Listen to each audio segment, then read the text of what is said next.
And today we're talking of why 95% of wholesalers are going to fail, 5% are going to make it, 95% of what most wholesalers do. So I've already got the guru thing out the way. That's a fact. I didn't create this. This is why I'm so adamant about not being a guru. How do I define a guru? A guru is someone who makes 80 to 85% of their income solely on coaching fees. That is the definition of a guru. Anything else is BS. Why? Because they have to sell, because God forbid they go out and flip real estate and actually do wholesaling. They probably would never survive. It's much easier to flip students like you than it is to flip real estate. And that's the fundamental. That's the big one that drives. I'm not gonna lie to you. You already guys know it. I throw it out there. I don't hide it from anyone. And that's just the honest to God truth. So let's walk through the traits of what 95% of most wholesalers are doing. Now, don't get me wrong. They love the theory. They love the idea. And they have a belief they're going to be successful in wholesaling. But here's the main difference. So let's go through the easy stuff for right off the bat. 95% of wholesalers think life's not fair. I don't know who wrote the rules. Let's face it, guys. When we were brought up as kids, you're trying to think, life's perfect. You got Santa Claus. You got the Easter Bunny. You've got teachers that make sure everything's fair. They try to break up fights. Johnny shakes Pat's hand. I mean, you guys know how this works out. But anybody who tells me it's not fair, there's nothing fair in life. I'm sorry. You are in the wild, wild west on planet Earth. And once you go outside of human beings, just look at the regular animal planet. I spend a lot of time in the ocean. It is a dog-eat-dog world out there. If you think it's any different on land with human beings, it's just we disguise it with this false communication. You're in a dog-eat-dog world. There are no rules. People get sick. People pass away for no apparent reason. Children get hurt. I hate it. But I've accepted long ago that it's not fair, and I know that. But when you complain and say life's not fair, then you are the problem. Nobody ever said that, nothing's ever said, even in the Bible or anything else, that says life's just going to be fair across the board. Some people have just a terrible life and it's no problem of their own. They didn't create it. So if we know it can happen to anybody, stop whining about what's fair and what's not. And here's the thing in wholesaling, wholesaling's not fair either. I'm sorry. People are going to steal deals from you. People are going to talk smack about you. People might even sue you. Oh my God, how many times I've been sued? People are going to lie behind your back. There's all sorts of things that happen, and this is the journey of wholesaling. It's no different than life, because wholesaling is just a snapshot of how regular life is. And if you know that going into it, I know life's not fair. But when you put up excuses like, life's not fair, it's not. I'm sorry, it's just the truth. When I hear people say this, I know you don't understand what's going on, and you got to understand that. Next one, 95% of wholesalers that screw it up, the excuses start to mount. Now they start small and then they start stacking on it. They become like layers and it gets ridiculous. And I decided a long time ago, I started making a lot of excuses. They started building. They started taxing my time. I had to think of my excuse. And my excuse was only to validate my ego so I could justify what I was doing. And excuses are exactly what they are. They are an escape from the truth so you can feel good temporarily. It is your feel-good moment. Only you believe him. Nobody else believes you. And when I hear excuses, I instantly don't want to talk to people who make excuses. In fact, the more excuses you make is the faster I will disappear. Excuses suck.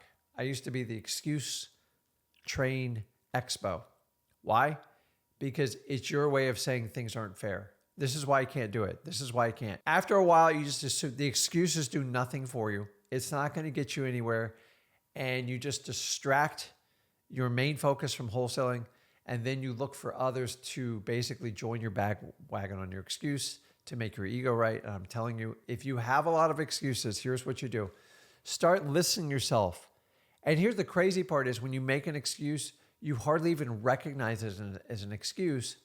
And an excuse is something where you're just trying to validate what you're doing. You're trying to get others to jump on your ship. Excuses serve no purpose. They only serve your own selfish interest. And if you find yourself doing excuses, the first thing to do is recognize it and stop it. And this is going to take a while. You're going to have to start grabbing your mouth and go, crap, I'm making another excuse. Replace the excuses with an action plan. How? Find solutions. I'm okay if you got to find a solution. We all have problems. But an excuse is just like, I can't do it. I'm not going to be responsible about it. It doesn't work. It's BS, guys. You've got to understand that going into this. So if we know that, the next one, everybody in that 95% category and wholesalers that fail, they just don't want to do the hard work. This is so blatantly apparent to me. It's like black and white. I talk to people all the time like, Rick, I'll do anything to get a deal. Okay. Well, what's your main source of getting cold calling? Awesome.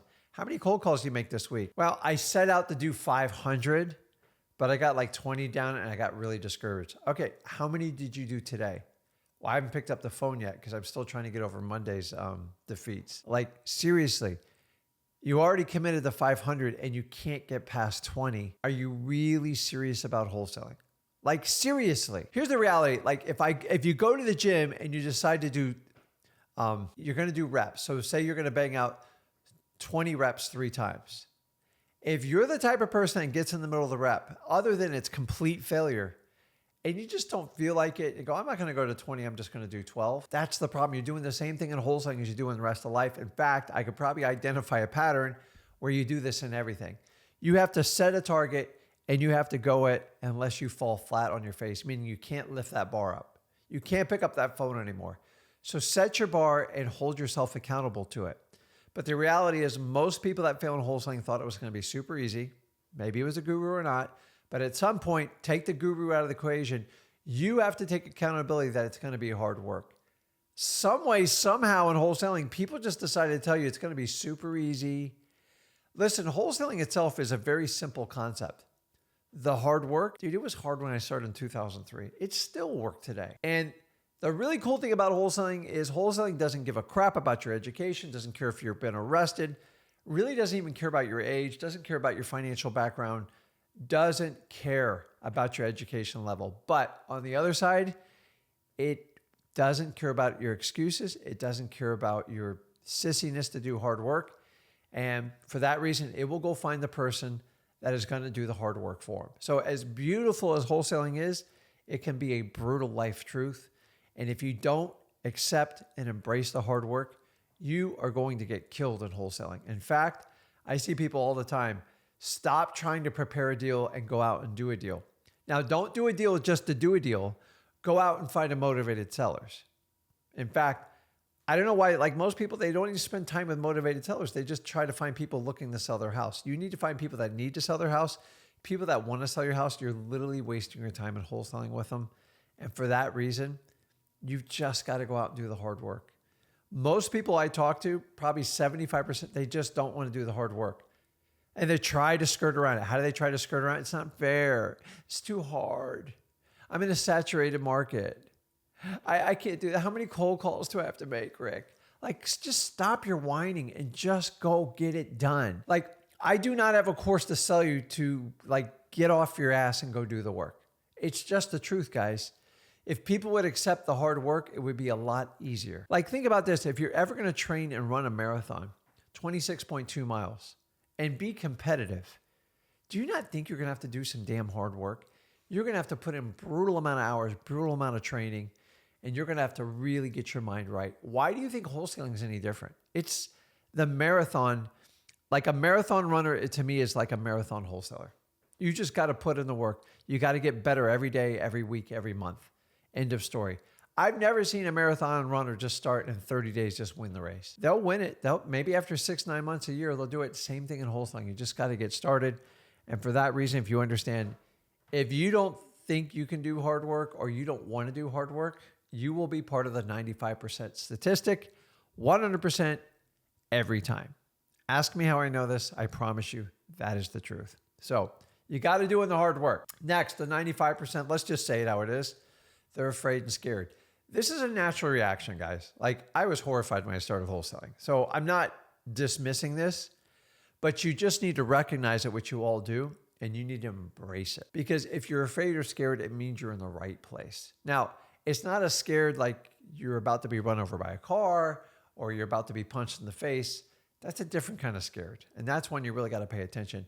You're just scared because it's the unknown. And the body, the human psychology, has this thing of just, It wants to keep you in the known. You want to know exactly what's going to happen. And that's why you're so scared and afraid. And sometimes being scared and afraid is a good thing. I know that sounds terrible. It is a good thing because everything you've done up to this point has not worked. Like, let's face it, guys. Think about this. When you were born, or any of you out there have like a newborn, like they're the most precious asset you have. Like everything you do, you're checking their temperature. You're always making sure they're fed. You're making sure that diapers changed. You make sure the crib is perfect and do everything. And honestly, it pretty much goes on right up to high school. My child can do no wrong. And then you got an issue with the teacher. I'm going to go stand up for my child. I'm going to do this. I'm going to make sure everything's fair. And something happens. They go, oh, my God, I got to get my kid in the best college possible. And you get them all these tutors, you take the SAT, and you get them this test, and then they send them off to college. And then guess what? Your kid comes home with a 4-year degree or maybe a 6-year degree like I had. And then you're like, okay, I've done everything I can for you. And you haven't. Like, honestly, think about this. Why was that kid so important the first 18 to 20 years of your life? And now you disregard them. Maybe if you spent more time not depending on the public school system to teach them, maybe if you taught them about finances, maybe if you taught how emotions and feelings worked up front, maybe if you taught them how to be a better man or a better woman early. And too many parents are trying to be kids' friends. And we have an epidemic going on in this country. We have too many kids coming home. It's a 55% unemployment rate out of college. And for the first time in U.S. history, you make more money coming out of a trade school than you do a college. And the parents have completely bought into this college thing. Listen, if you need to go to school for medical, law, or engineering, you have to go through the colleges because that is the trade school. Outside of that, and the sciences too. But like, honestly, if you're not in the top like 1% for math or science, you are going to get run over by the world economy. There's really smart kids out there that like study hard. That's all they do. And with a global economy, companies are going to gravitate towards them. So the reality is we have to create massive amount of value. I don't believe college is the answer anymore. Because trade schools have already exceeded colleges, and trade schools can be paid by people's employers. And people can make close to 6 figures right out of trade school with a year to year and a half of training paid while they do it. So why do people go to 4-year universities, pay up to $100,000 to $200,000 a year to be unemployed to live in their parents' basement?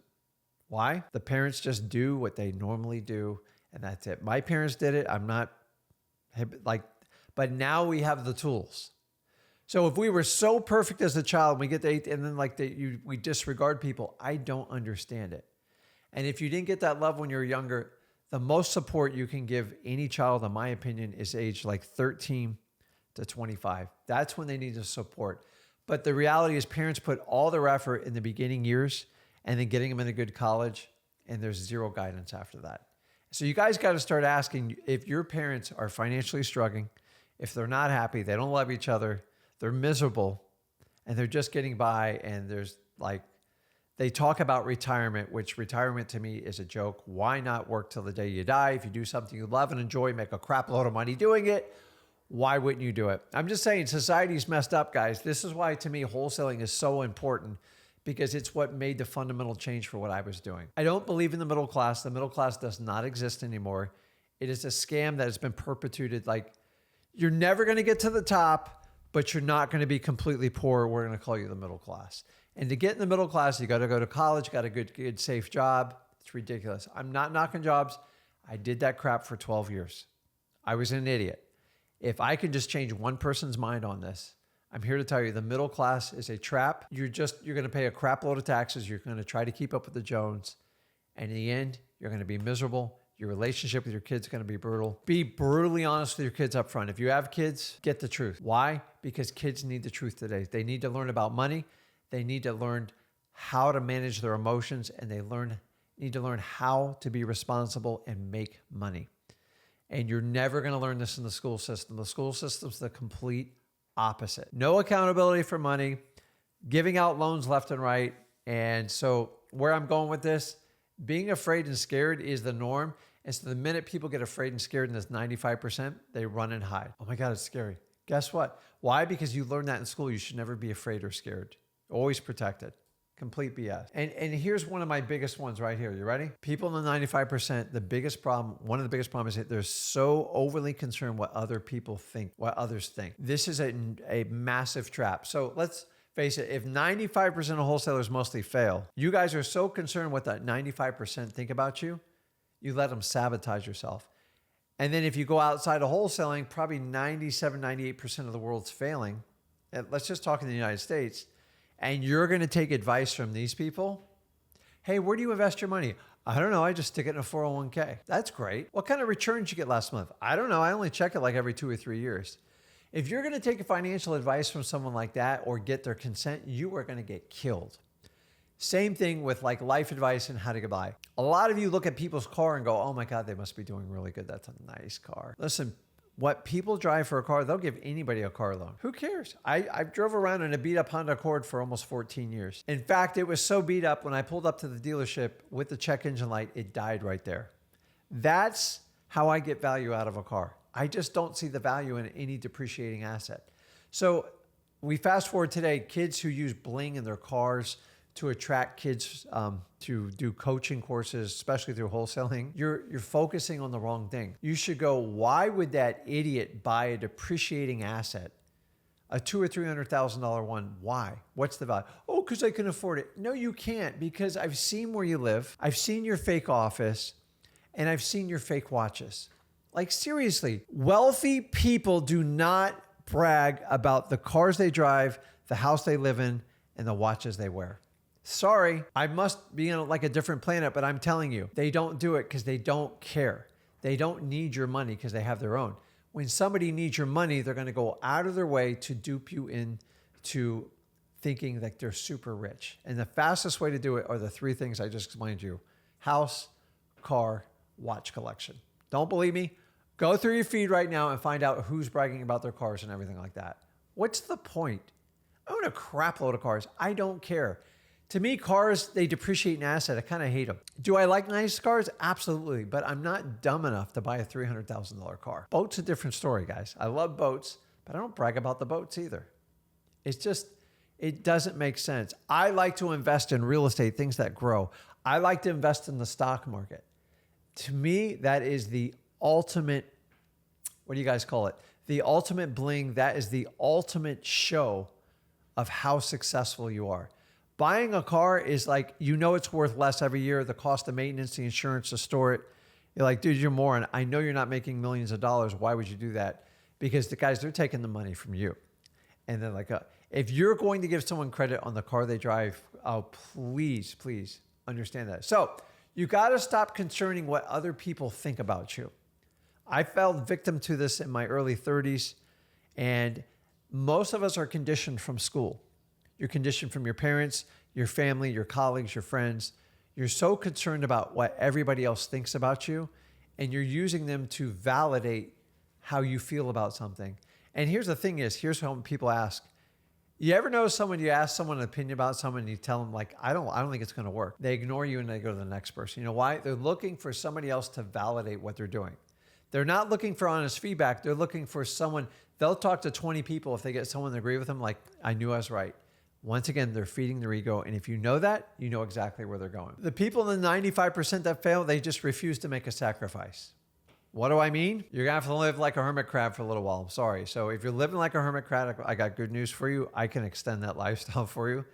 But I even felt guilty of this. I started spending a lot of the money I was making, and it's not going to make you any happier. I've already tried it. In fact, the less attached you are to things, especially real estate, cars, and watches, the happier you'll be, because they're not going to make you happy. There's billionaires that are just miserable in this world. And so if money doesn't make you happy, you have the ability to be happy right now, then understand it. But you're going to have to make a sacrifice. You're going to have to live. So basically, I never live on more than 20% of what I make. I did not always subscribe to this theory. So go back and do a reality check. Honestly, right now, do an audit on your income and your expenses. You're going to be shocked. Most people live on about 60 to 65% of what they make. Some live on 110, 120% of what they make. They run up with credit cards. You can't get ahead if you spend more than you make. Why? Anything that's an impulse buy is killing you. Corporate America depends on your impulse buys. If you don't know what I mean, the minute you walk on a Walmart, the minute you walk on a Wawa, they're hitting you with all sorts of, hey, I need this. You don't need any of that crap. I'm sorry. 20%. That's right. If you make 100 grand in wholesaling, you got to find a way to live off 20 grand. But here's the good news. As that number gets exponentially bigger, it's easier. So I more than make way over $1 million in my current operations. I still spend way less than 200 grand on myself. That's 20%. But when I was making 75 grand, I was spending probably 50 to 65,000 of that a year. And until you break that cycle, it will carry with you wherever you go. Because if you don't break it now, when you make $1 million, you're going to spend $1.2 million and you're going to go bankrupt. I got in this position myself, and I'm just telling you guys, if you don't get control of what you make and what you spend, it doesn't matter. So if you have to do a reset, do a hard reset, talk to your spouse, talk to your kids, you'll be better off. People will survive. Guys, you will survive. It's not that hard. The problem is you're attached to all that BS that goes with it, and you're constantly trying to keep up with the Joneses. And if you're living in suburban America, it's the worst of them all. You're looking at the cars they drive, the vacations they take, the parties you have. None of that stuff's going to matter in the long run. If you can make the sacrifices, people ask me, how long do I have to make the sacrifice, Rick?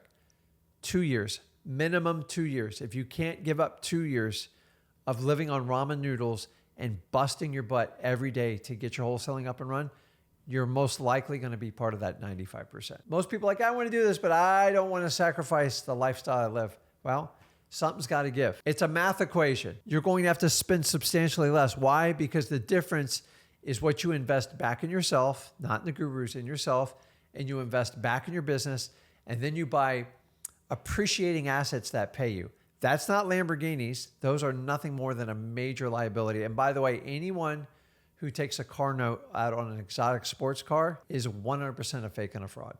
There's no point in taking, if you're going to buy a Lamborghini, if you don't have the cash to buy it, you can't afford it. End of story. The only way I buy boats is I buy them cash. Why? Because they're sinking money pits. They cost 25% a year to maintain. Now, I enjoy boats. I've waited a long time to buy nice boats. But, and by the way, boats are 10 times more expensive than cars. So if you're ever going to brag on a boat, a high quality boats cost $2 to $5 million. So a $300,000 car is kind of funny to me. It's cute that people think they're so influential. But I'm here to tell you, you have to make a sacrifice. So if you buy a Lambo, say you've spent 300 grand, imagine if you bought rental properties or invested into a syndicate commercial deal, what that would be worth in 5 to 10 years. The guy at the Lambo at the end, they're going to go through about 150 grand to maintain and store that car, plus all the liability and the stress. And then when they go to sell that car, they bought it for 300. It'll probably sell for like 160. As opposed to the person that invests that money into an appreciating asset like real estate, they would have got paid every month with no expenses out of pocket because the property will pay for itself. And then they come back to a property that's worth like $450,000. Do you understand how impressive that is over a Lambo versus like an investment in real estate? But that person made a sacrifice. The person in Lambo is like, it feels so good to drive this car. It looks so good. I tracked so many people look at me. And the person with the investment property, nobody looks at them. Nobody knows they own it, except their bank account just keeps filling up. So one feeds the ego, the other feeds their net worth and their bank account. And that is the difference I talk about sacrifice. The other part of the sacrifice is you have to just bust your butt in wholesaling and do the work the first 2 years. Nobody starts out a superstar. And if you understand that, that's how it works. Still in the 95%. This list, I probably should narrow it down, but 95%ers, their ego runs their life. And if you don't know what your ego is, it is a human flaw. Your ego's bad. I'm sorry.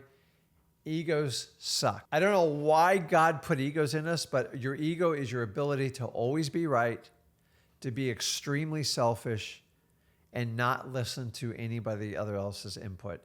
It is a sensory that gives you a dopamine rush that makes you get like that good feeling right away. It's your instant gratification. If you guys haven't learned, if drugs are bad for instant gratification, your ego's, in my opinion, just as bad. I know people's ego is so big, they just go broke. I let them go broke and I sit back.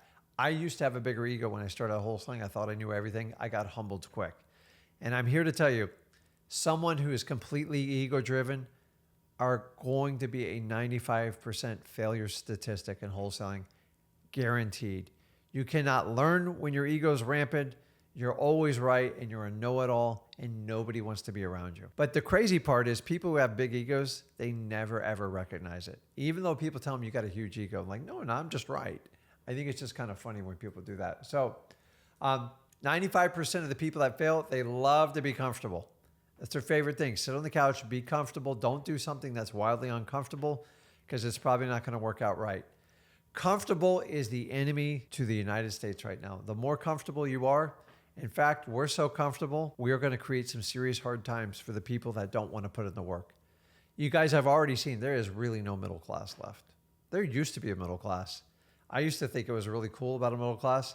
There's either people that get money and understand it, and they don't trade their time for money, and they constantly grow their net worth every year, which is the trajectory I want you guys to go on.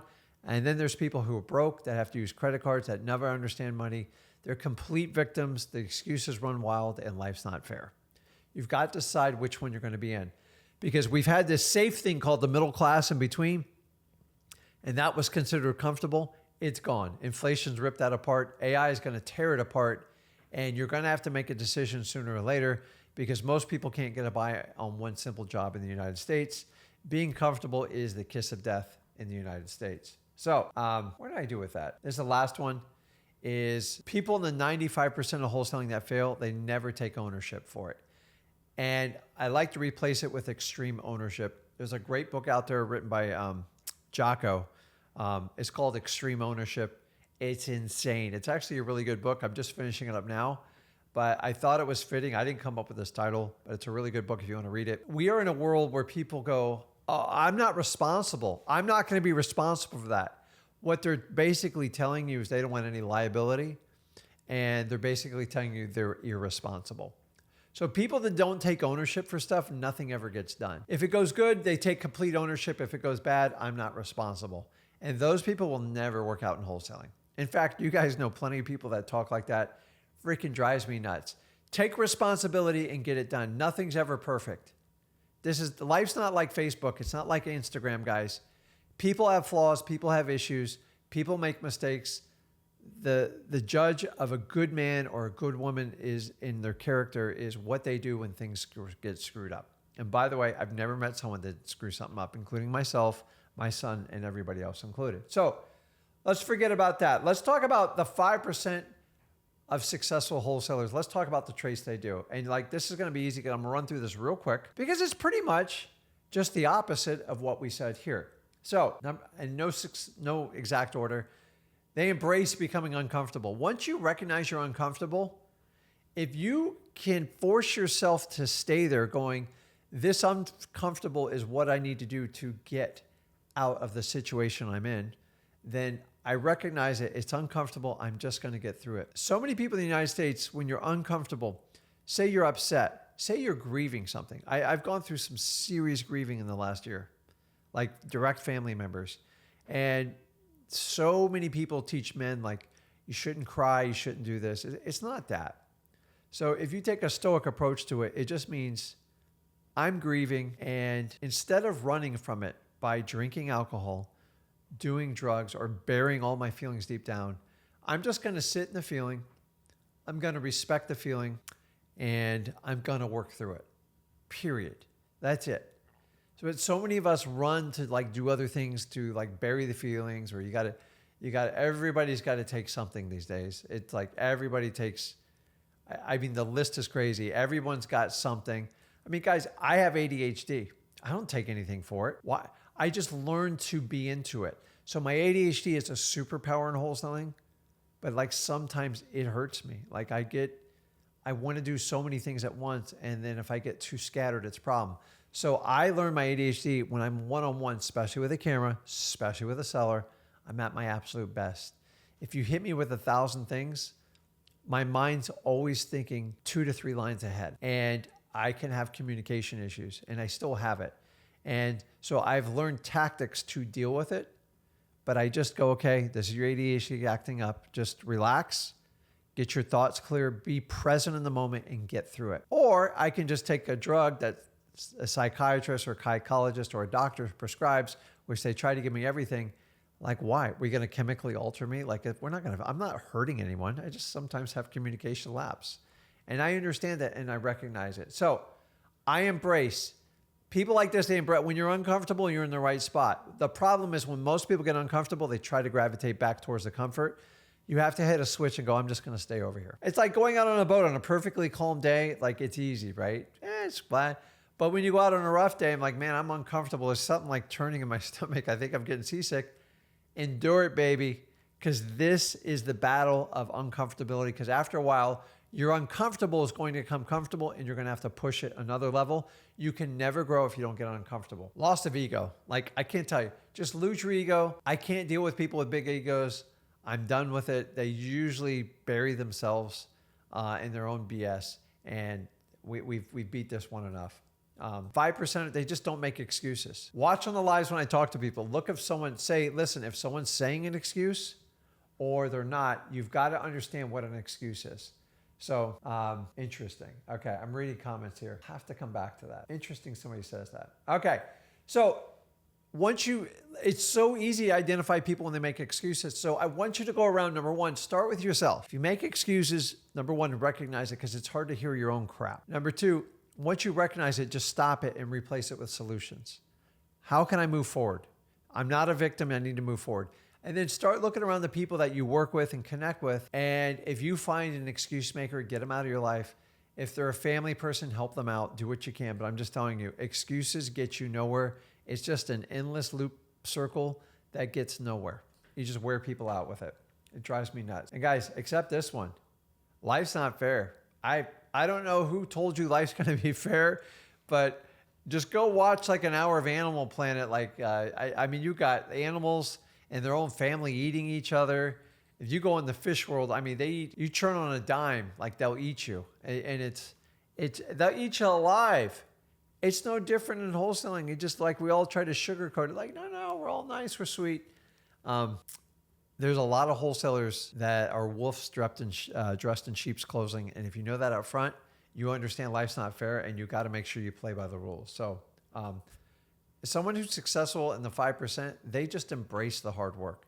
They don't run from it. They go, I know it's going to be a lot of work. I know I have to make X amount of phone calls, X amount of door knocking, reverse driving for dollars, direct mail, and they just accept it and they come up with a plan and they get excited for the journey. And they understand it's going to be a journey. The other thing is they're just not scared to fail. This is something that is ingrained in all of you from your childhood, from your parents to your siblings. And honestly, I think one of the worst victim of all is the school system. Now, I'm one of those few generations. I'm old, but we did not grow up with participation trophies. We were accountable. We had to be home by dark with no cell phones, no nothing. And now I fast forward today, and trust me, I raised 2 kids in this environment, but like these trophies for everything, participation thing, we're just setting people up for a massive amount of failure. We are in a world right now, if you say one thing that another person doesn't agree, they now get offended and they go get the legal protection, and then they want everyone to be enforced by these rules. This stuff doesn't work in wholesaling at all. And I'm not getting political on here, but I guess I'm just telling you, if you are not scared to fail, you're never going to win. You are going to fail. You're going to fail quite a bit. In fact, you guys learned in school, you don't ever fail a test. Oh my God, if you fail a test. Well, I failed plenty of tests, trust me. But the reality is you have to fail to learn stuff in life. It's the only way it works. You're going to have to lose a game to learn how to win a game. You're going to have to lose a wholesale deal to learn how to get more wholesale deals. So if you're scared to make a mistake and you want that perfect A+, that's not life how it works. That's not how life works at all. And you don't get the perfect amount of time to study for a test. And I've seen tests where you can just keep studying and studying. Like you take the test over and over till you get it right. That's definitely not how life works. So if you understand that, it's easy. Be okay to fail. You're going to fail. I failed so many times. When you fail, you learn a lesson, and that lesson's what makes you better. In fact, I became the best wholesaler when I had some of my biggest failures. When I was really good and it was like going, it was easy, I was making mistakes left and right because my ego got fed and I didn't really question a lot. Whenever I had a failure, I got humbled back down. I identified what I did wrong. I felt like crap. And I came over the plan so it would never happen again. And then I blew it up and just did phenomenal with it.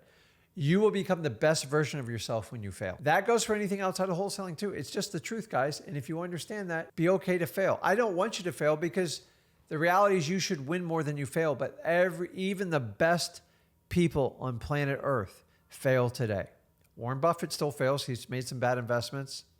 Jeff Bezos, he's gone through a difficult divorce. He's been through multiple iterations of his business. He used to sell books when he started out. The failures is what created Amazon now. And the list goes on and on. We go on and on with these people. So, and listen, honestly, whoever can make the most sacrifice is usually going to win really, really big. Now, without saying, the people in the 5%, they take extreme ownership for their business, period. They're just like, you got to own it. It's me. The buck stops with me. If something gets screwed up, I take accountability for it and I fix it. If I didn't make enough phone calls, if I didn't learn how to build rapport, if I didn't go through the MCTP on the qualifying script, if I didn't do the preconditioning statement up front, if I didn't follow up with my wholesale deals right after I had them under contract, and Rick and Zach told me the first 24 to 48 hours are the most vulnerable time when someone's under contract, because if they're ever going to have buyer's remorse, it's usually in that first 48 hours because they're uncomfortable, nobody contacted them, and they're not sure it's a legit deal. So if you know what you got to do, you just got to go out and do it. Only someone who takes extreme ownership goes through the checklist to make sure everything's done right. I deal with a lot of you guys on here. With thousands of investors. And I recently told a guy, I go, listen, I love your success, but you're about to get killed. He's like, what do you mean? You're just taking everything for granted. And I'm just telling you, you're going to get, you are so loosey about your business. You're not running a business. You're really good at talking to sellers. You're really good at getting under contract, but you have no idea how to run a business. And sure enough, he came back to me with a lawsuit like 2 months later. Oh, this guy's suing me because I do that. I go, I told you. You have to follow the rules of wholesaling. You want to learn the business. So I'm so glad you've made a couple $100,000 talking to people. But if you're going to turn this into a business, you're going to have to learn how to be disciplined. And you're the farthest thing from it. And to this day, I'm still trying to work with this person, but you got to understand that. So let's just sum it up like this. What are the common factors for successful wholesalers? Because that's all you need to know. And guys, I get in the mechanics every week between Flip with Rick, my channel, and Zach's channel. But it's so important you understand the difference, the fundamental difference of successful wholesalers versus ones that aren't. And there's a huge disparity in them. Gurus will never share this information with you because they don't want you to know it. Big part of the problem. So, number one, hard work. Wholesaling's simple, but you have to put in the hard work. If you skip the hard work, you can't pay people enough. People are like, well, I'll just pay someone to do it for me. You've got to learn the fundamentals of wholesaling, because if you don't understand that, how the hell are you going to teach other people to do it? I don't know why people constantly avoid this no matter what happens, but it always seems to happen. Number two, you're going to have to become majorly disciplined. And if you don't have discipline, it is a trait you have to learn, and you're not going to learn it overnight. And the one thing discipline is, it's just about doing the same rudimentary tasks over and over to the point they become second nature. Give you an example. I like to work out. I don't drink. I don't do anything else. I got to work my ADHD. I'm a high energy person.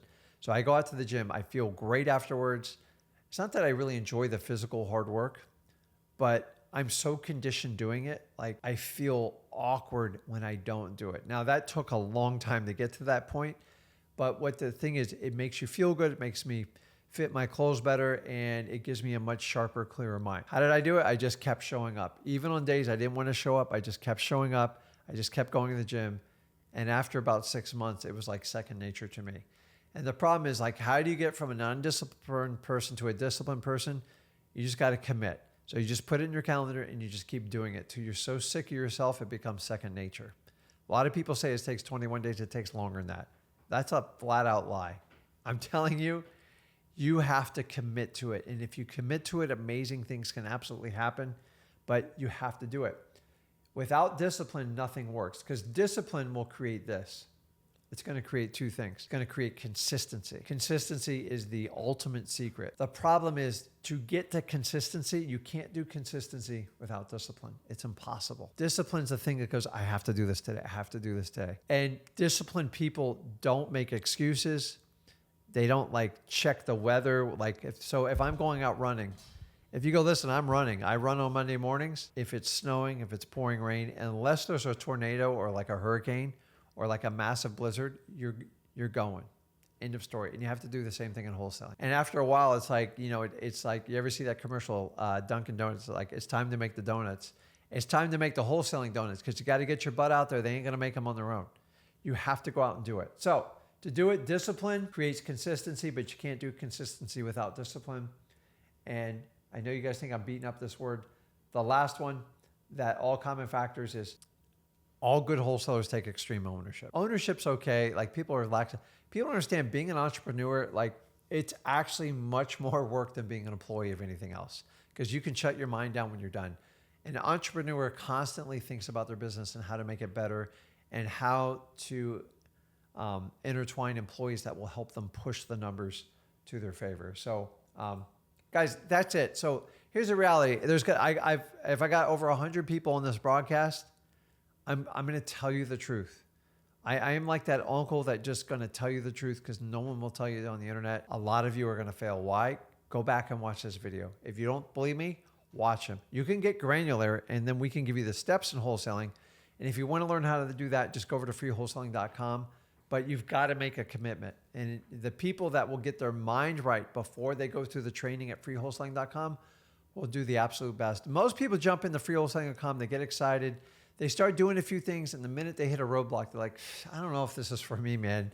Like, this is a lot harder than I thought it was, and it's scaring the crap out of me. Well, you didn't go through the mindset, the adjustment, and you're going to use your old self, your old personality that didn't get you anywhere. Let's just admit it. And then you're going to try to squeeze it in the wholesaling, and you're going to try to pick and choose. You think the things are going to work for you. You might as well just go back to your 9-to-5 job because nothing's going to change. You have to change first. If you want to make that change, become financially free and have freedom of your time, wholesaling, honestly, I just can't find a better way to do it. I've tried a lot of things. Wholesaling was the one thing that worked for me. I've done MLMs. I've looked at the Amazon FBOs and stuff, which, by the way, was a complete scam because Amazon doesn't let you do it and people collect 30 grand from you. What was the other one? Forex trading. Guys, the market's the market. You can't beat the market. I'm sorry. Even the most sophisticated people in the world have to time. Nobody times the market. People make decisions and they make long-term hedges. And that's how you win. I love the stock market. Honestly, the stock market's one of my creations of my wealth. I took my wholesaling money. I bought real estate, which I love, and I leverage and I use the depreciation and it appreciates. But I also made large investments in the stock market. Why? Stock market doesn't talk back to me. I can click a button. It's easy. And honestly, if you will stick with the market 5 years minimum, it's really hard not to make a big fat profit. So on average, I've well exceeded what the S&P does, which I believe is just around double digits, between 8 and 12% on which year time frame you look at it. But I made investors in crypto a long time ago. Completely speculative. I'm not an expert on it. But you know what I did? I put the money in there and I just walked away.